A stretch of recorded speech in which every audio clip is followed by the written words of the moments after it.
নমস্কার বন্ধুরা, অনুভব কুকিংয়ে আপনাদের সবাইকে স্বাগত জানাই। বর্ষাকাল মানেই ইলিশ উৎসব শুরু হয়ে যায় সব দিকে। আজ আপনাদের সঙ্গে বেগুন দিয়ে ইলিশ মাছের ঝালের রেসিপি শেয়ার করব।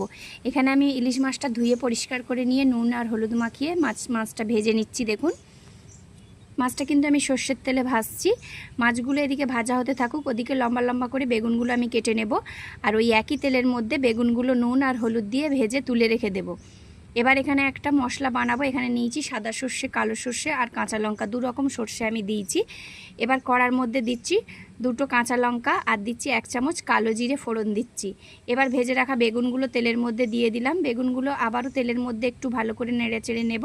এবার যে মশলাটা বানিয়েছিলাম সর্ষের, সেই মশলার মধ্যে জল দিয়ে মশলার জলটা কড়ার মধ্যে দিয়ে দিলাম। এখানে আমি কোনো হলুদ ব্যবহার করব না, বেগুন দিয়ে ঝাল বানাচ্ছি বলে আমি একটু জিরে গুঁড়ো 1 চামচ মতো দিলাম এতে। এবার ভেজে রাখা মাছগুলো দিয়ে দিচ্ছি। ঝোলটা ফুটে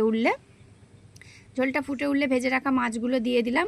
এতে কিন্তু কোনো হলুদ ব্যবহার করব না, এটা একটু সাদা সাদাই দেখতে হবে। ইলিশ মাছে আমি কিন্তু হলুদ ব্যবহার করি না, আপনারা চাইলে হলুদ দিতে পারেন। মাছ ভাজার যে হলুদ, মাছের যে হলুদ দিয়েছিলাম সেই হলুদেই এই তরকারিটা কালার হবে। আর উপর থেকে একটু কাঁচা সর্ষের তেল দিয়ে মাছের ঝালটা নামিয়ে নিলেই একদম বেগুন দিয়ে সর্ষে বাটা দিয়ে ইলিশ মাছের ঝাল রেডি। দেখুন, গরম গরম ভাতের সঙ্গে এই এক পদ দিয়েই সমস্ত ভাত আপনার খাওয়া হয়ে যাবে।